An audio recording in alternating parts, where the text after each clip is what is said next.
கூட்டத்தில் 2 ஊழியக்காரில் ஒன்று எடுப்பேன்னு சொன்னார், பகிரங்கமாக சொன்னார். அப்பா துறை எடுத்தார், சொன்னார், செய்தார். அப்போ நீ பெருசா நான் பெருசா? தினகரன் அடுத்த வருஷம் இதே நாள் உயிரோடு இருக்க மாட்டார்னு தீர்க்கதரிசனம் உரைத்தேன். அதே நாளில் சொன்னார், செஞ்சு முடித்தார். அப்போ யார் ஊழியக்காரன்? நீங்கள் முந்தினவர்களாக இருக்கலாம், நான் சிறியவனாக இருக்கலாம், ஆனால் ஊழியத்தில் பெரியவனாக கர்த்தர் வைத்திருக்கிறார், ஸ்தாபித்திருக்கிறார். ஒரு சமகையை தட்டுங்க. எல்லாரும் நன்கொடைகளை வாங்கி தொலைக்காட்சியை நடத்துகிறார்கள். நான் நன்கொடையை இல்லாமலேயும் காணிக்கை இல்லாமலும் தொலைக்காட்சியை நடத்துகிறேன். ஒரு சிலர் கொடுப்பாங்க, தானாக கொடுப்பாங்க, அது கர்த்தர் கொடுக்குறது. மற்றவங்கள என்ன பண்ணுவாங்க, 100 ரூபா வச்சு ஒரு 1000 பேர் கொடுங்க, லிஸ்ட்டு ஓடிது. 500 வச்சு 2000 பேர் கொடுங்க, 100 ரூபா வச்சு 1,00,000 பேர் கொடுங்க. துகை என்னாச்சு? அமௌண்ட் என்னாச்சு? நான் எங்கே கேட்டேன்னா, இப்படி லைட்டு வாங்கி தாங்க, சேர் வாங்கி தான்னு கேட்டேனா, இல்லை கரண்ட்டுக்கு பணம் கட்ட காசு கேட்டேனா? நான் வர்றேன், உங்களுக்கு ஊழியம் செய்கிறேன், போகிறேன். விருப்பம் கொடுங்க, இல்லாதவன் போங்க. புத்தகம் அடிக்கிறதுக்கு அது சுவிசேஷ காணிக்கை. அது மரண கட்டு உங்கள் வீட்டுக்கு வந்துன்னா நான் சொல்லுவேன், கீழ்ப்படியிலனா சாவத்தான் பார்க்க முடியும். ஏன் செத்து தானே பிழைச்சி வந்திருக்கீங்க நீங்கள்? 3 வாட்டி சொன்னேன் இந்த பொருத்தனையை, மறைமுகமாக சொன்னேன், அழுத்தி சொல்லலை. எந்த தப்பு அழுத்தி சொல்லியிருந்தால் நீ கீழ்ப்படிஞ்சிருப்ப. இது பொருத்தனை ஊழியம் வந்திருக்கிறது ஆபத்து. தேசத்தை விட்டு போன்னு சொன்னாலும் கேட்குறேன். 2 வருஷமாக சொன்னேன், தேசத்தை விட்டு போங்க போங்க போங்கன்னு. அங்கே இருந்து என்ன சாதிச்சிங்க 2 வருஷமா? ஒரு அடி வேற முடிஞ்சுதா? ஒரு அடி முடியலையே. போன்னு சொன்னா போகணும், அதான் கர்த்தருடைய வார்த்தை. ஏன்னா அதுக்கு பேர் அழிவுகள் இருக்குன்னு அர்த்தம். உன் சத்துருக்களெல்லாம் அழிச்சிட்டு ஒன்று அங்கே கொண்டு வைப்பார். வீடு கட்டக்கு வந்தான் உன் வீட்டில், பரவ என்னாச்சு? பரவ வீடு கட்டண்டானே சொன்னீங்க நீங்கள். யாருக்கு ஆலோசனை அது? எவனா ஒருத்தன் சொன்னான் புருஷன் செத்துருவான், வீடு கட்டினவங்க அவன் செத்துருவான்னு. நான் ஊழியஞ்ச இடத்துல எப்படி சாவு வரும்? உடனே வீடு கட்ட பணி எங்கே நின்று போச்சு. இல்லைனா இந்நேரம் சிங்காசனம் மேலே 3ஆவது மாடியில் லிஃப்ட் போட்டு கால் மேலே கால் போட்டுட்டு அலையிலேயே சொல்லி கொண்டு இருந்திருக்கலாம். கட்டுனா கட்டணும், இடின்னா இடிக்கணும். அதான் இந்த ஊழியம். கர்த்தர் செவி கொடுங்க. கீழ்ப்படுகிறவளுக்கு தான் ஆண்டவர் அதிசயத்தை செய்வார். ஒரு ரகசியம் இருக்கும். தாவி தப்பி ஓடினான், யாக்கோபு தப்பி ஓடினான், மோசே ஓடி போனான். இங்கே நான் காலம் முழுக்க ஒரே இடத்துல இருக்கணும்னு தீர்மானிச்சுட்டு இருக்கீங்க. நான் சென்னையில் போனால் ஒரு இடத்த கட்டுவேன் தெரியும்ல. ஒரு இடம் சென்னைக்கு தான் போனேன், ஒரு பிரேயர் மண்டபம் கட்டுறதுக்காக போனேன்.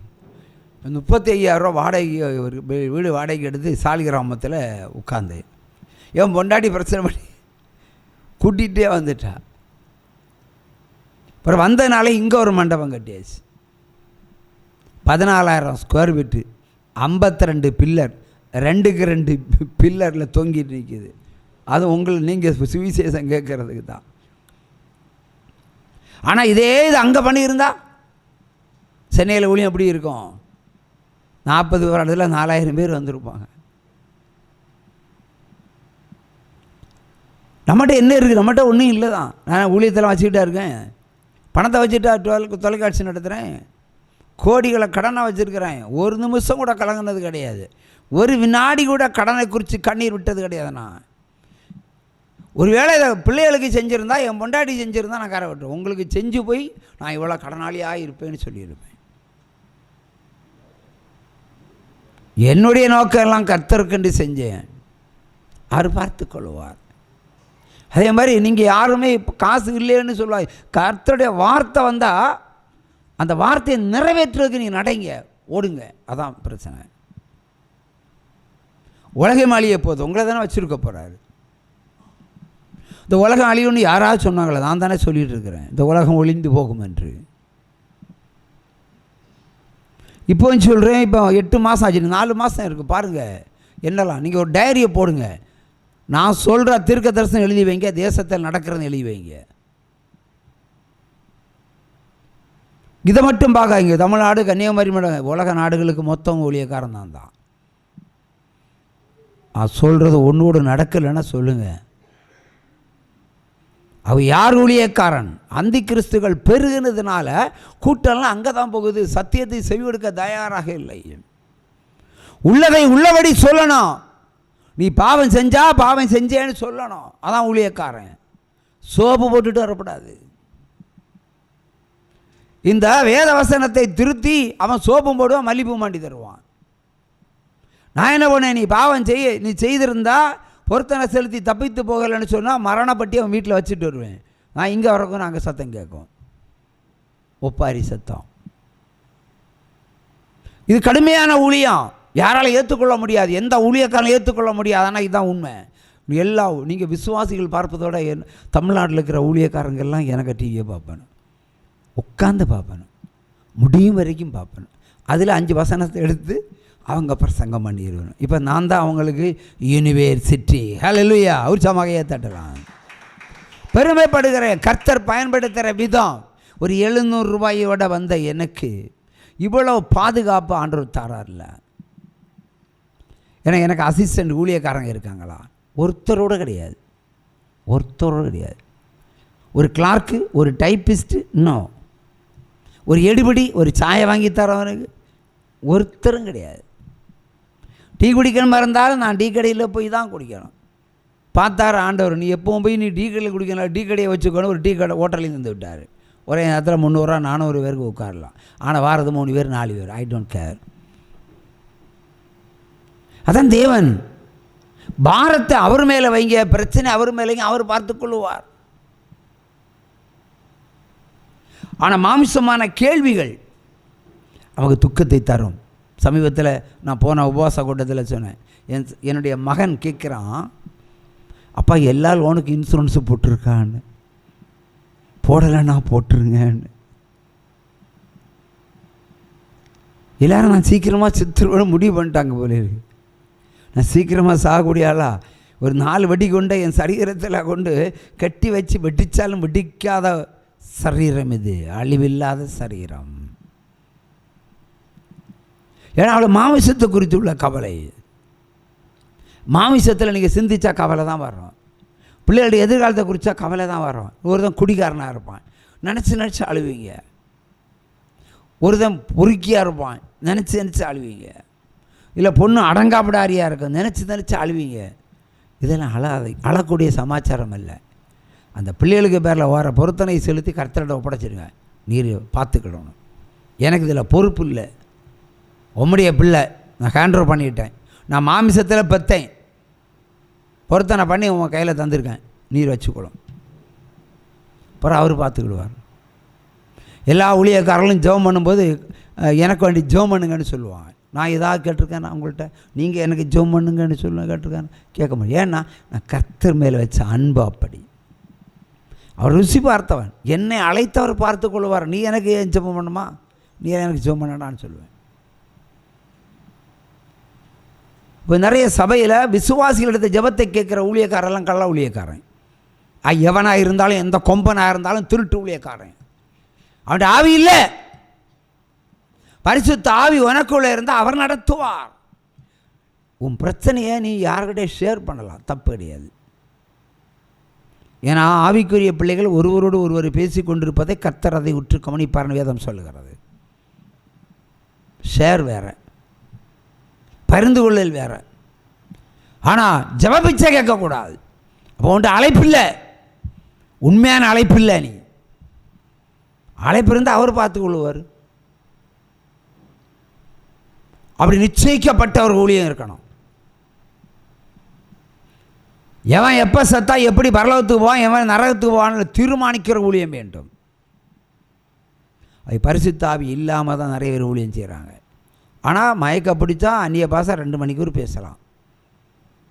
அது அந்தி கிறிஸ்து. பகிரங்கமாக சொல்லியவர்கள் அந்தி கிறிஸ்துக்குரியவர்கள். அவங்க நடத்தையே பாருங்கள், கேரக்டரை பாருங்கள், அவங்க என்ன பலன் கொடுக்குறாங்கன்னு பாருங்கள். சிறுமல் உட்காந்துருப்பாங்க. எடுபடி பாஸ்டர்கள் நிறைய பேர் இருப்பாங்க.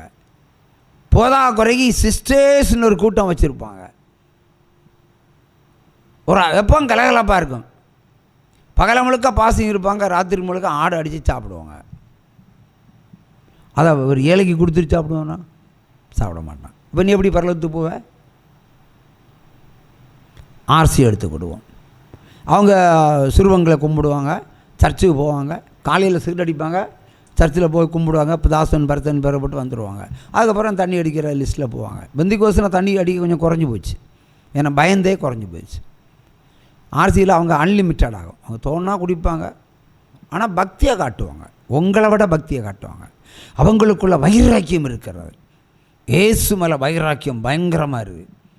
ஒருத்தரும் இயேசு கிறிஸ்தை விட்டு கொடுக்க மாட்டாங்க. ஒவ்வொருத்தனும் ஒரு சிங்கக்குட்டி மாதிரி தான் இருக்கான். ஆனால் தொழுது உள்ள முறைகள் சரியில்லை. அந்த காலத்து இயேசு கிறிஸ்து உயிரோடு இருக்கிற காலத்தில் இருந்த அந்த முறையை இப்போ பயன்படுத்துகிறாங்க. அவர் சொன்னார், ஆவியோடு உண்மையோடு தொழுதுன்னு சொல்லிட்டு போனார். என்ன செஞ்சு வச்சுட்டு கும்பிடாதீங்கன்னு. அது அவங்க அப்படி பரலோகத்துக்கு போக முடியும். ஆனால் நன்மை செய்கிறாங்க. 4 பேர் ஒருத்தன் செத்தா அந்த சபையை சர்ச்சையே போகும். ஆர்சியில் ஒருத்தன் செத்தா அந்த சர்ச்சை போகும். நம்ம வெந்திகோஸ்தில் ஒருத்தன் செத்தா ஒருத்தன் வரமாட்டான், அவனுக்கு அவன் தான். சிஎஸ்சிங்க அப்படி தான். அவங்களுக்குள்ள ஒருவருக்கு ஒரு அன்பு இருக்குது, விட்டு கொடுக்க மாட்டாங்க. இந்த ஆர்சி பீப்புள் ஒருவருக்கு விட்டு கொடுப்பாங்க. சபையில் வர மக்கள் எல்லாம் ஒரு கட்டாக இருப்பாங்க.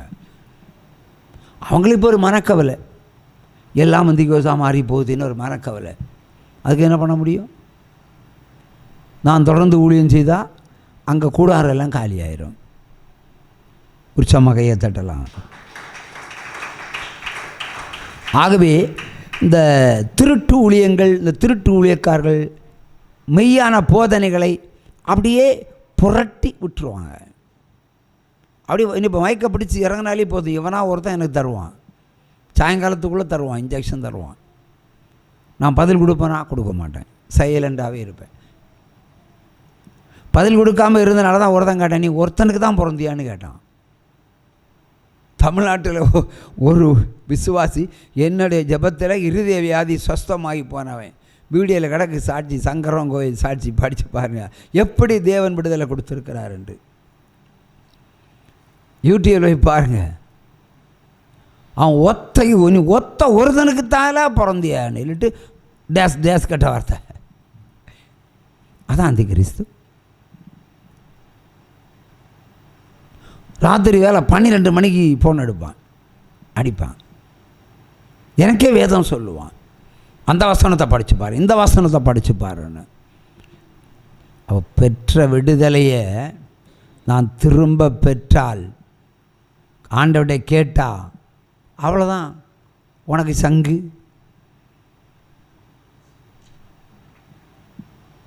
ஊழியத்தெல்லாம் அற்பமாக எண்ணாதீங்க. அது குறிப்பாக இந்த ஊழியத்தை அற்பமாக எண்ணாதீங்க. வேணும்னா கேளுங்க, இல்லைன்னா போங்க. ஆனால் இதுதான் சத்தியம், உண்மையை தவிர வேறு எதுவும் இல்லை.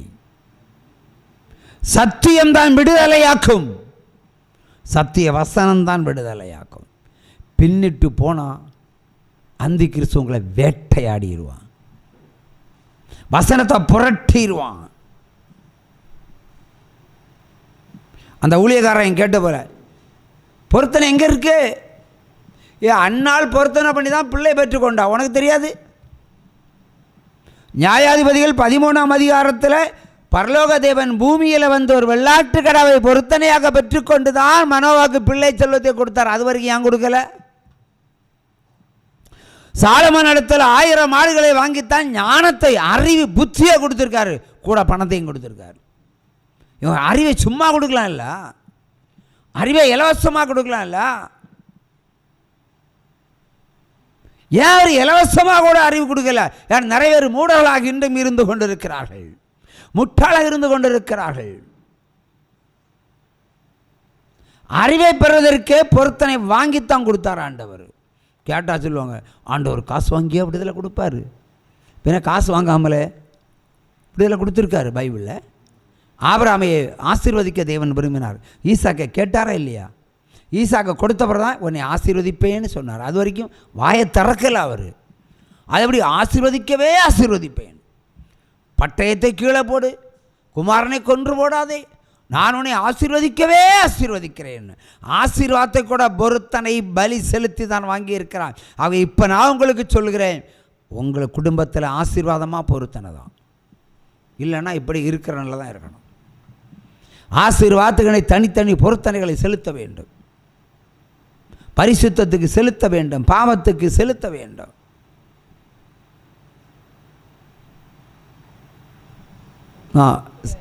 இன்னைக்கு சாட்சி சொன்ன பிரேமா சொன்னதில் ஒரு வார்த்தை, நான் 12 வருஷம் இடைவெளி, படிப்புக்கும் பள்ளிக்கூடத்துக்கும் 12 வருஷம் இடைவெளி. ஆவியானவர் சொன்னார் வக்கீல் படிச்ச போகணும். அவள் போனான், கிளாஸ்லேயே முதல் மதிப்பெண்ணும் முதல் ஆளாக இருக்கிறார் இன்னைக்கு வரைக்கும். ஏன்? அதான் தேவன் நடத்துகிற ஒரு செயல். இன்னொன்று சொன்னான், இன்னைக்கு உள்ள +2 படித்த பள்ளிகளுக்கு மத்தியில் நான் உட்காந்துருக்கிறேன். அவ்வளோ இங்கிலீஷ் மீசியம் படிச்சுக்கிட்டு வந்ததுவா, அவ்வளோ தோத்தாலும் இவ தோக்கிறது இல்லை. ஏன்? கர்த்தருடைய செயல் இது. ஆகவே கர்த்தரை நம்புகிறவர்களுக்கு ஒரு குறையும் இராது. நான் படிக்கல, எனக்கு அறிவில்லை, புத்தி இல்லை, இதெல்லாம் புலம்ப வேண்டிய அவசியம் இல்லை. கர்த்தர் படிக்க சொன்னாரா, படிங்க. ஆனால் இன்னொரு கோபம் உண்டு. நேற்றுக்கு இன்றைக்கி உரையாடல் பண்ணும்போது ஒரு வரி பேசுகிறேன். நான் காலேஜுக்கு போவேன், கரெக்டாக 10க்கு என்ட்ராவேன், கரெக்டாக 10க்கு. காலேஜ் விட்டால் நான் முதல் ஆளாக வெளியே வந்துடுவேன். இந்த பஞ்சுவாலிட்டியை இந்த ஆலயத்தில் நீ காட்டியிருக்கிறியா? காலேஜ் கொடுத்த முக்கியத்துவத்தை இந்த ஆலயத்துக்கு காட்டியிருக்கிறியா? இதை கார் வாங்கி ஆண்டவர் கொடுத்தாரு, கார் வாங்கின பிறகு மாதிரி நீ கரெக்டாக வந்திருக்கிறியா? நீ கார் வாங்கின பிறகு தான் ரொம்ப லேட்டாக வந்த. இதுவும் ஒரு சோதனையை எடுத்துக்கொள்ளலாம் இல்லையா? கார் வாங்கினா ஸ்பீடாக வரணும், இப்போ கார் வாங்கினா லேட்டாக வர்றது. நம்முடைய குறைகள் நமக்கு அழிவின் அடிகளாகும்.